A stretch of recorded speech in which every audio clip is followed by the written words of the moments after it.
President Bola Tinubu has insisted on the withdrawal and redeployment of Nigeria's police force operatives attached to very important persons nationwide, intending for them to support security outfits in the fight against insurgency. Now, the president gave the new directive during Wednesday's Federal Executive Council meeting, and the call came amidst controversy that some police officials are still engaging in escort duties to private individuals and VIPs nationwide.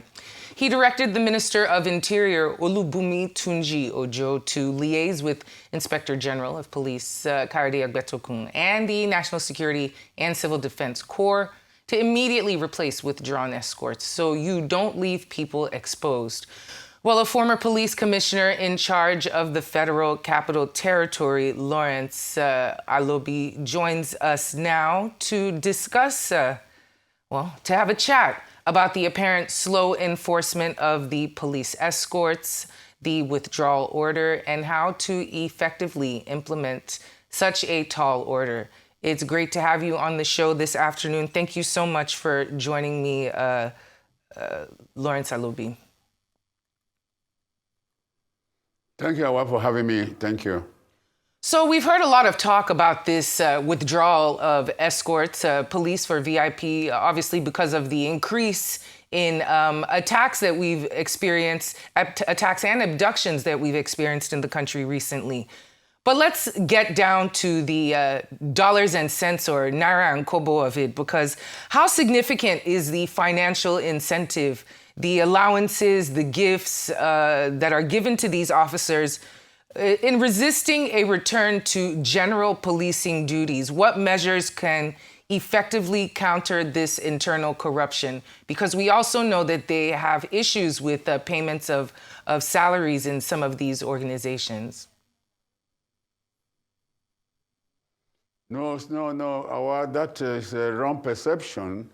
The officer men who are engaged in these duties have no option but to obey instructions. Orders are meant to be obeyed. If it's a president directed, it is left for the principal officers to map out modalities, draw modalities and strategies on how to ensure that this order is implemented without causing any serious problem to our VIPs. And again, the important thing is that the VIP is a general ward. The point is that it is important that you identify who are those who are entitled to police security, who are entitled to security generally. For instance, maybe Mr. President is a VIP, the Vice President is a VIP, the Senate President is a VIP, ministers are VIPs. So they need to sit down and identify, categorize those who are entitled to police security, and then some members, okay, the rest, because the rest now, okay, civil defense handle the rest. That collaboration will make it easy. Because what if civil defense still don't have the manpower to cover all these the VIPs?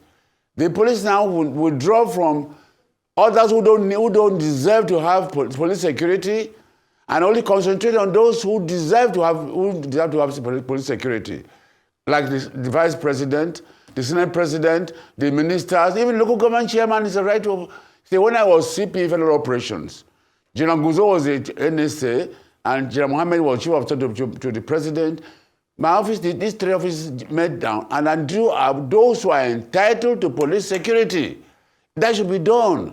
And then, so that if the Minister of Interior, the IG, and the NSA sit down now and say, okay, these are the categories, let's categorize this. It makes things easy. So the issue of saying that we should withdraw, the men have no right, not allowance is not the fact an issue at all. They are being paid their salaries, and they are there to do their functions.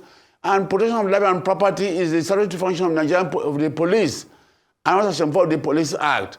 So both small and big, the vulnerable, everybody's vulnerable. Everybody's particularly based on the previous situation in the country. So I think what they should do is that they should define those who are entitled to police security and those who be given civil defense security. This kind of, to make it easy for the police to manage and for the civil defense to manage. So if this is done in this manner, I think it will be similarly enforced. But to say a general statement. It has some serious implications. Well, the president... So I think they should categorize who are...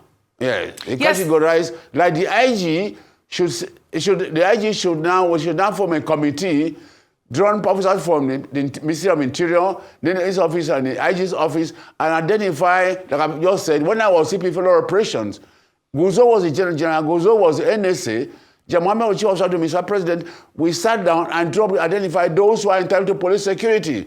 So this should be done.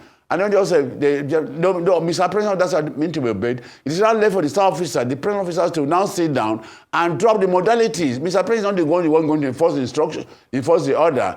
Those who know the implication of what is involved, what security is all involved, they can now sit down, consult together, and do the needful for a seamless implementation. Well, the president has spoken about that, the process in which the vetting of individuals who should have these VIPs with them would go through the IG of police, just like you said. But in thinking about it, what kind of security vacuum challenges could be created from that? Seeing as how we know the bandits and kidnappers are obviously out for more money and more blood, and then we would be withdrawing the security from some of these very important individuals. Do you believe that it would be leaving them vulnerable and that we might see a spike in abductions in that sense? Of course, that's an overstate. It's a total fact. These people have been used to security, protection. And like I said, under Nigerian law, every Nigerian citizen is entitled to security. That Section 14B of the Constitution provides that the prime purpose of government is security and the welfare of the citizens. So everybody is a need for every Nigerian citizen. But whether you are low, you are high or low, you deserve security. It's a constitutional right, you know, though it's not justiciable, but then you ought to be protected by the state, like under the social contract by some theories, Mostekwi and others. So the point is that these people they'll be exposed to unnecessary danger. So I think the government should also deserve to be protected.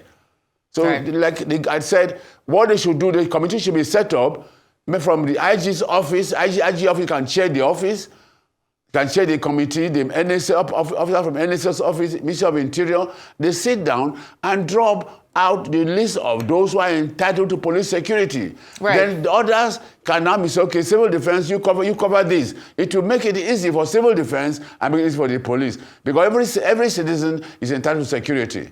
Right. And just going off how things historically work, sometimes amongst security agencies, what potential interagency rivalries or challenges, operational frictions could arise between the NPF and the NSCDC in this transition? What mechanisms do you recommend from your own experience should be put in place to ensure a seamless coordination of intelligence sharing so that it doesn't become a bigger issue? You see, when I always refer to myself when I was in charge of federal operations.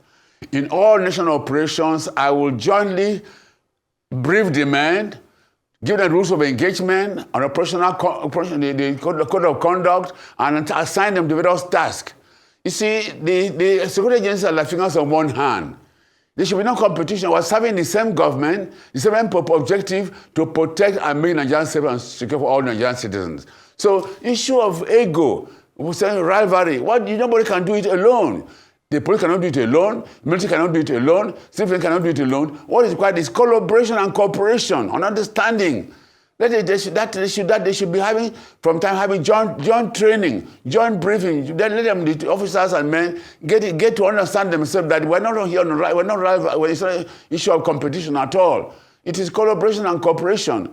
And when this kind of joint training, I do it when I was in charge of operation, I would bring the military, the civil defense, the DSS, road safety, we all jointly brief them, and I will assign the task, because like now again, the police is supposed to be the lead agency in internal security. But what I observe, let me make an observation I observed some few weeks ago. When the new INEC chairman addressed security agency in the INEC, I was surprised to see that the brigadier who now responded to that address. It is supposed to be the police. In election, the military can perform peripheral function and also escorting of the election material from central bank to the state and so forth. So now the police should be given should be allowed to carry out the function, should be empowered to carry out this function as the principal agent internal security. If this is done, I've always emphasized, if you fix the Nigerian police force, you fix internal security. But the police now is being made to be like being at the background. It's not supposed to be so.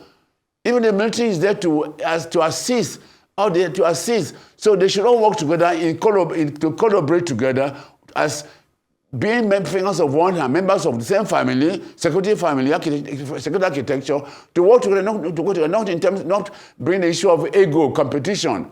Nobody else can do it. And whatever office you occupy is transient. One day you leave that office, some other person will be there. Why don't you live together and work together and make a mark? Exactly. You know? Exactly. And make a mark and make a difference. Exactly. Make a difference, be impactful, no competition. 100%. Not because it's not personal interest, it's national interest. National interest is we're concerned about how do we serve, how do we impart, how do we work together to make sure that our country is safe and secure for the good of every Nigerian citizen, for the good of the country. And on that note, I'd like to say thank you so much, Lawrence Alobi, always for joining us here on Newsday, former FCT Commissioner of Police. Thank you so much.